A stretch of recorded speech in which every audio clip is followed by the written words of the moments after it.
You're ready, Jim. Okay, we're all set. Good. Okay, well, welcome to IDT599. This is the thesis, and we put a slash project because you can really, in general, you have a number of options, which I think I went through in your first assignment. But in general, you can do a project or a thesis, and I'm going to a research thesis. They're both thesis, but I'll be going into the difference between the two in a minute, so I might as well just dive right in so we can try to keep this as short as we can. By the way, I'm going to be using a lot of text, which many of you who've taken my courses know I hate. But in this case, it's sort of a description of a project, and I will be showing you examples of projects and research theses as I go through this. So you will see examples, but even the examples are largely text, so it's sort of hard to get away from that.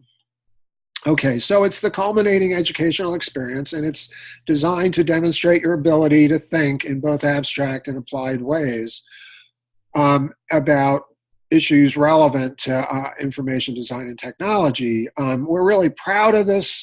We don't just give an exam at the end of the program as some programs do. We really want to see if you can put together a thesis, understand research, and I will go through how research is done, and I will go through each component of the thesis a little bit tonight, but also as we go through the semester. My objective is to work a piece at a time as we go through the semester, so you won't feel hopefully too overwhelmed as you get to the end. But let me go through this first. So some of the skills, you'll learn some research methods. Many of you have already taken a research methods class, so you'll get a chance to apply, at least hopefully some of them. You'll learn some production platforms, particularly if you do a project, you want to do an app, or you want to do sort of a map making or even an infographic. So you'll sort of pick up on some of the platforms that are out there. And the same thing, if you're doing a research project, you'll have to learn, you'll be learning things like how to do interviews and how to do research in terms of a specific area of research. So you're going to learn expert level knowledge on a narrow topic range. The narrower, the better, is what I've always said. Let's not try to study the world. Let's try to just study, or the impact of information on the world. Let's make it as tight as possible. And that'll be much more doable than otherwise. And I'll show you some examples again in a minute. You're going to gain from doing reading in professional and scholarly literature. There is a lit review, and many of you have done large parts of that, if not all of it already. If you took my online learning courses, or actually they're called instructional design courses, I actually had you create lit reviews, and I think you've done these in some of your other classes as well. So you may be far along or not, and we'll get you through it one way or the other. Okay, so what do you want to know? That's the key question, and I'll be asking you to sort of create a question in your next assignment, which is a 1 or 2 page document. Some of you may have worked on those already. But you're going to pick something that you're interested in learning about, and keep in mind, you're going to know more about this narrow topic than anyone you've probably ever met. And it's important that you care about it, at least to some extent, that it's a topic that interests you, because if it isn't, then it's going to really be hard for you to keep moving through it. So you want to have, the answer to what you want to know is, in essence, your thesis project. And we'll get into more detail as we work through this. Okay. So a good thesis, number one, is that it needs to be doable and focused. It's what I call the doability factor, which is probably not in any of your textbooks, but is actually was said to me when I was working on my PhD. A number of students had projects that he at the time, the professor did not think were quite doable, and so we tightened them up before that class was over, and I want you to be thinking about that. And I gave an example, so answer your question through some research and integrate or apply a theory. So a poor example is something like the impact of social media on our lives, just too general, too vague. And, I have seen these, and it's okay for starters, but you really need to tighten this because that's just too wide ranging. And what you're going to do is sort of be a mile wide and an inch deep. And I'd rather you be not an inch wide, but at least, a few feet wide, but much deeper. Maybe a mile deep, or half mile. And something that's better is the impact of Twitter on our lives. So instead of social media, you focus in on one particular type or maybe two. Maybe you'd add, look at Facebook. And then even a better one would be the impact of Twitter on development of immigration policy. So you've got what do you mean by on our lives? In this case, you're just looking at one area. And then in the current administration, and then in the first 6 months. So we've got a real tight period. We've got a real clear organization you're going to look at. You might even get tighter than that. You may even refer to the president. And in fact, one thing that's interesting about this president, I won't get into personal issues, but I do feel that we've redefined the use of things like certain social media. For better or worse, as could be argued, but it's still an interesting time. That's something Dr. Schneider can talk more about. And I will get into other faculty who will be working with this semester as well. Okay, so we've got this distinction, and I think you've already been working through this in the first assignment. Are you doing a project or are you doing a research thesis? So the project involves creating something, a website, a film. We've had virtual reality creations now. A lot of that depends on your background and what you know. If you're not familiar with virtual reality, don't try to jump into it unless you're doing it for other reasons. You really want to learn it, or you're taking another course this semester in it, or you're just, you're willing to spend the time on it. But you might be creating a wiki. I know a number of you do that. In fact, James has one for this course that we're going to be using later. Either a demonstration of some service. Most of it is to solve a problem or demonstrate a capability. Let me sort of raise this down. By the way, I do want to emphasize we're going to be using this from time to time, the demonstration, the digital repository. We're going to be using this throughout the semester. And let's see this. Okay. So, there we go. So these are just the more recent ones. But I always like to say, so like even if, we're managing social media, that she was just creating a specific product, an infographic for small businesses. So everything is as tight as possible. And you'll see this as we go through your ideas as well. But it's always as specific as possible. And you look at these, you'll sort of see if you actually open them up and start going through them, you'll see how specific they are. They're really almost always for a specific purpose. Okay, let me get back here. So that's the project. This can be simply a mock-up. It doesn't have to work, and that's an important issue. Now, some students, like we did have a student who created virtual reality for firefighters, but he had actually gotten a grant that was doing this as part of what he did on Long Island because he had gotten this contract. So he wanted feedback on it, and it wasn't a final version, but he actually did create something where you could go into a fire, a simulated fire, of course, and you can sort of be asked to take action in certain places. It was actually meant as a first method. In other words, you would practice with this, but the actual uh, firefighters had to go into an actual fire, and so a simulated one that was very controlled. But this was, but he created the real deal. But you can just create a mock-up in most cases, and just an app is the most obvious. You'd have to use some of the app mock-up software, and I know Jim knows a number of those. We can talk about that. And you could also do a research thesis, and that involves just simply gathering and analyzing data to answer a question. So what you do is research using a technique, maybe a set of interviews, and then developing skills in that method of research. I don't know if I'll be able to find something right away, but you can sort of see when there's, something was actually created that was a project.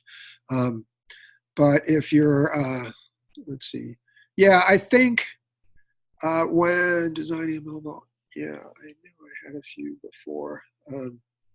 But it might just be using a tool that's already out there, and you're sort of seeing how it could be used in some way. So that would be more of a research research thesis rather than a project, because you're not creating this, you're just using these tools, using Google Analytics to improve a college website.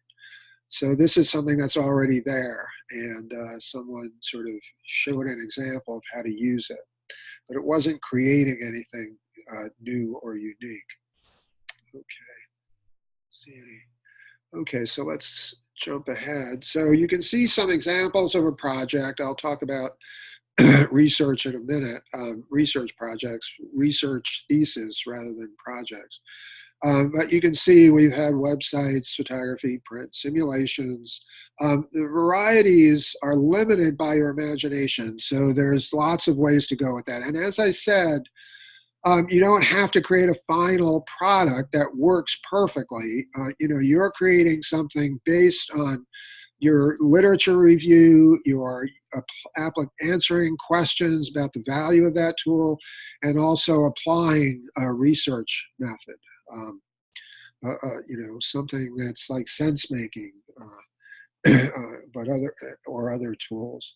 You should select a mode of production that is both interesting to you and appropriate. So think about something that you'd like to also apply and create something from, probably something you already know, maybe not. And select a mode of production so that you'll develop expertise, and that will become one of your skills. By the way, I'll try to make this available, this setup. Okay, so here's a couple of thesis projects. And here's mobile technologies to aid cancer patients in rural areas. And I think this was Stacy Wirtz. And it was, this was something I worked with her on. And it was basically creating a mock-up of a tool that you could use. One way to look at this is it's sort of responding possibly in a sense to an RFP, so it's sort of a proposal for a full-scale project. So you're creating something that you would submit elsewhere, and they would give you hopefully funds or maybe a team of people to create the full-blown project. So this would just be a mock-up in some cases. The Comets one, by the way, was a full-blown project that was done by an intern who worked for the Comets, which is a hockey team in this area. And here's applying hypertext theory in a demonstration of a non-sequential audio narrative. So this was the actual hypertext. And I know a number of you are quite good at this, and you may want to create something like this, or you may want to look at this example by Phil Fitzpatrick. But it's just demonstration of an audio narrative. I don't actually know that much about that one. Okay, so the other is a research thesis. There are a number of these scattered throughout. We don't actually, as you saw, we don't sort of break them up by projects and research theses in the listing here. So you need to, you may want to hunt around a little to find. something that's sort of close to what you're interested in. The other thing, and I think I get this later, but when you open these up, you'll sort of see who was the main and the secondary advisors, and that may give you ideas for yours. So that's actually a great way to do that. Just sort of look through these. This is a spectacular tool created by Shannon Pritting, who is an IDT graduate from the program. He's also director of the libraries at our school, so we really caught a break on that one because this actually wasn't what he did for his final project, but it's something that he put together for us. Okay, so selective method is, your method of doing research is critical, and because you'll develop expertise in that method. And here's an example, for instance, how constructivist learning theory guides module learning. So it's sort of an example of how to apply a theory to a method. And as I said, what's really nice about this tool, by the way, and I've got links all over the place. There's a link in the library resources, but I also put in links as we go through the assignments.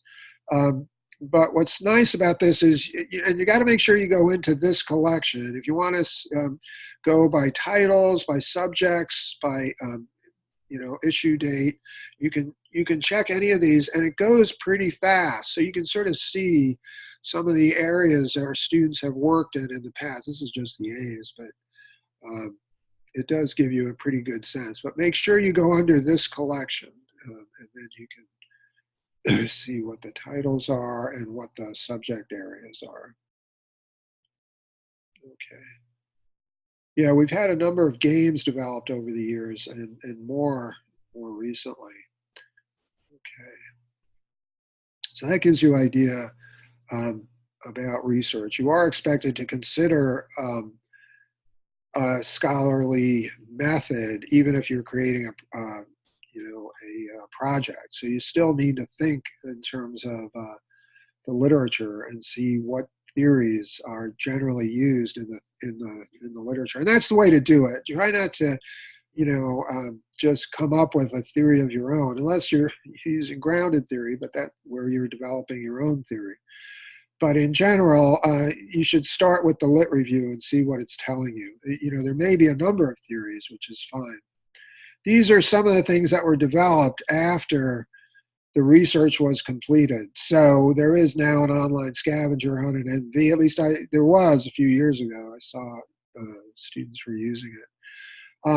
But you can sort of see some examples of what students have done over the years. So let me just make this a little wider. Okay.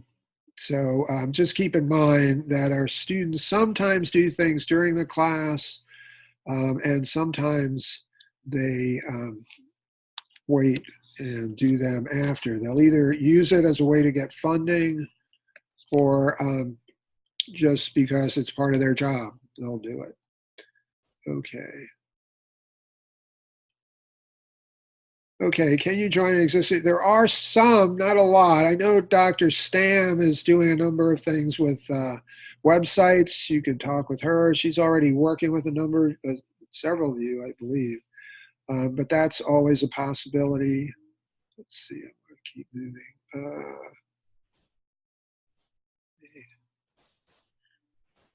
It's small. Oh, there we go. Okay. That. Okay, students who complete it. Now, this is just a grade. It is generally a pass-fail course. It used to actually get grades, and that got pretty crazy because, well, for a number of reasons. It's hard to, either you complete it or you don't. We do want you to do well. We don't expect that you should think of this as, well, that means I just have to get a C. Oh, I did that again. You really do have to have an appropriate and well-defined and developed thesis to pass the course. Can I go once? Okay. Students who do not complete it, will get an IP grade. In other words, you got started, but you didn't finish. So that's an in progress. It's actually an advantage over just an incomplete because you do have more time to complete it. I think you have most of the following semester. Eventually, it may turn into a U grade, but you can still, just work with the faculty member and they will change, or I'll change the grade if you're in this class, but they'll have to let me know to change it. So just because you get a U, that's not a final grade particularly. Eventually, it might be if you don't turn anything in over a long enough period of time.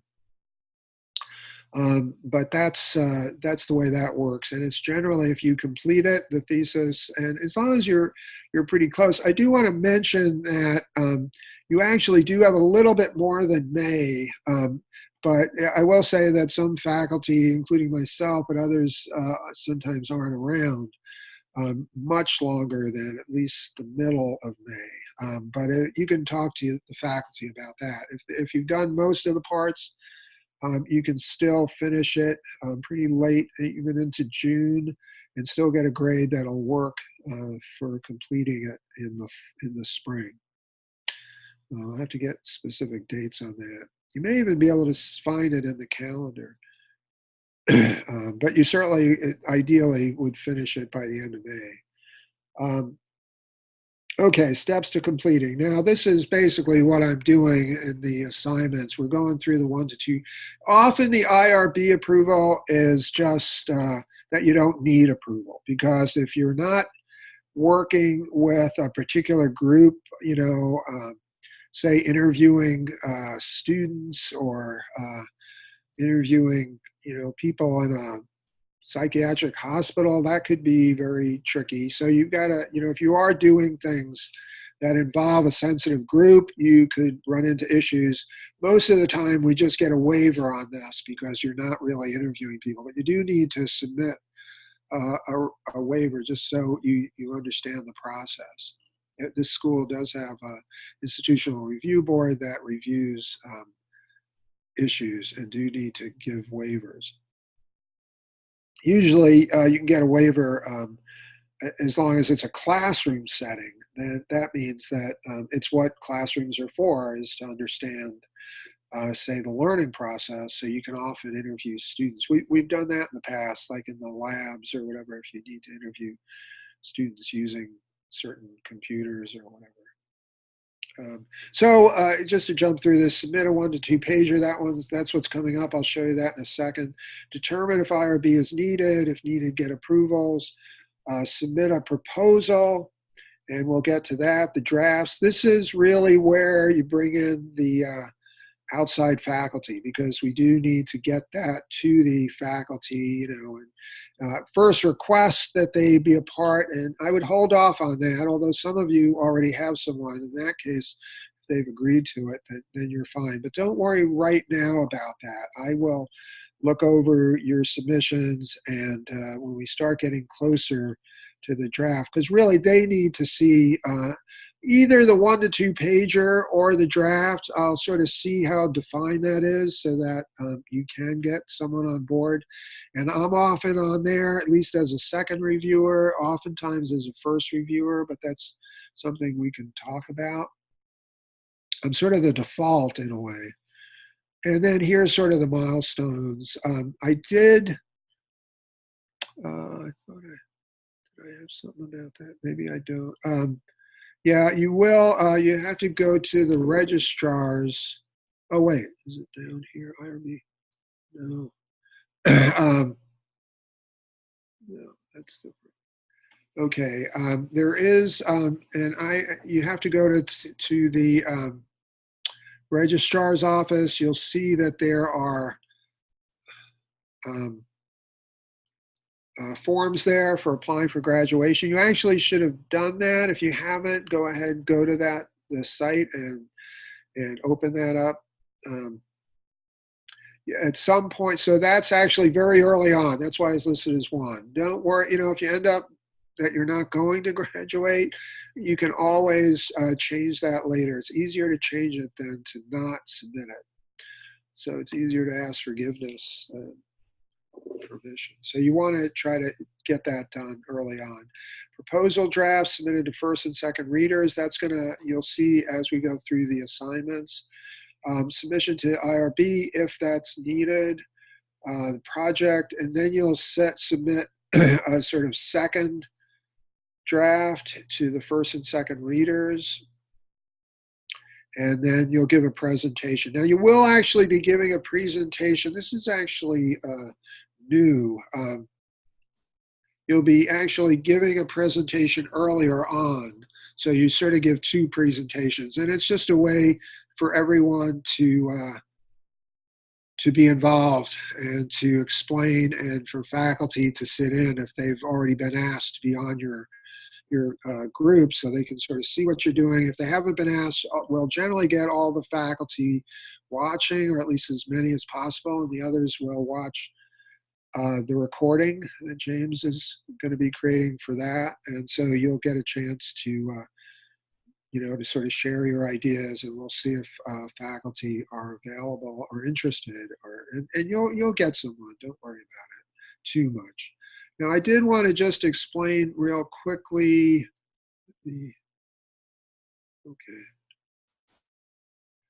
so this is where we are on this. Did I?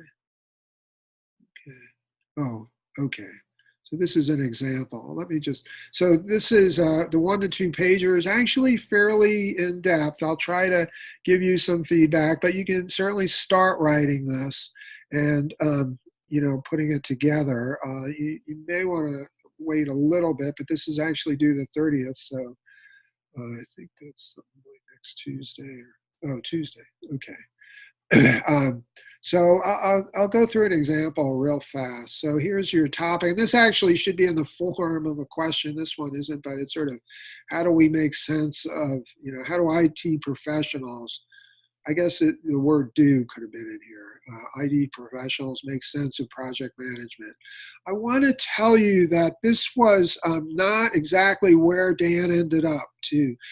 So if I get a chance, I'll show you where he ended up at. Here's the type of research. So this is more, but this is creating an artifact, and you saw how I did explain artifacts in the earlier assignment, so you should have some sense of that. It's actually something that you can look at. How does the systems group use sense making? So you can see his focus on a particular theory and how to apply that. And he goes through this here as well, a set of questions. And so this was something that he created based on these interviews. And here's specifically what his research questions were. And they were based on this idea of sense making. Sense making gives you a sort of outline or a feeling or a concept of how to ask questions in order to come up with ideas and conclusions. So what would you have done differently? And I remember him doing this is sort of a while back, I think, but it was sort of interesting how he sort of struggled but came up with a series of answers to these questions. And so here's sense making and how it's orderly and chaotic. And here's his methods. So these were the methods: observations, experiment, and surveys if needed. I don't think he ended up using surveys. Surveys are tricky because they can really slow things down, and they don't mean a lot unless you really have a large group. I mean, our work tends to be qualitative rather than quantitative. There's been exceptions, and your work may be there, but usually we just don't have enough people to get real good numbers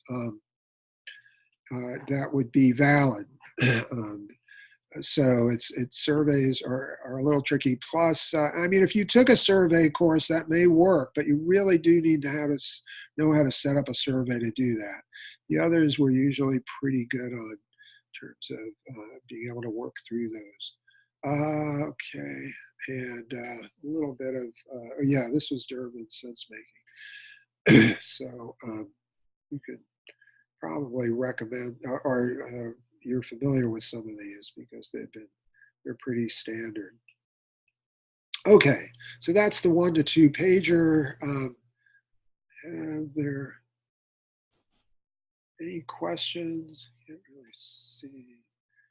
So let me just bring something up here. Okay. Let's see, manage.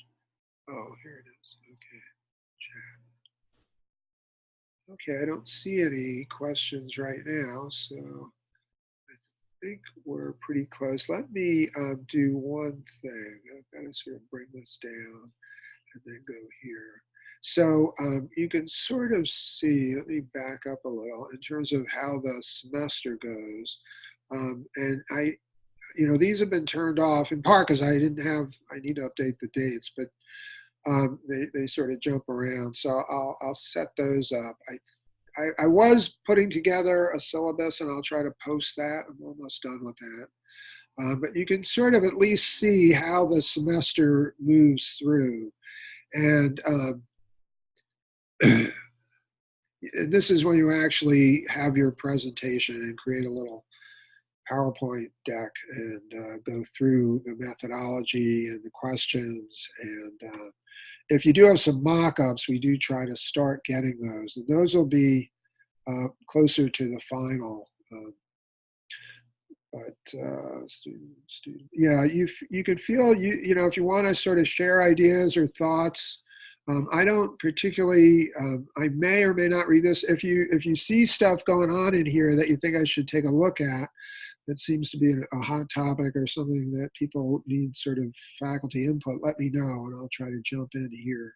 But this is open now, and it's something that you can, if you want to share it with other students, I encourage people to look at that.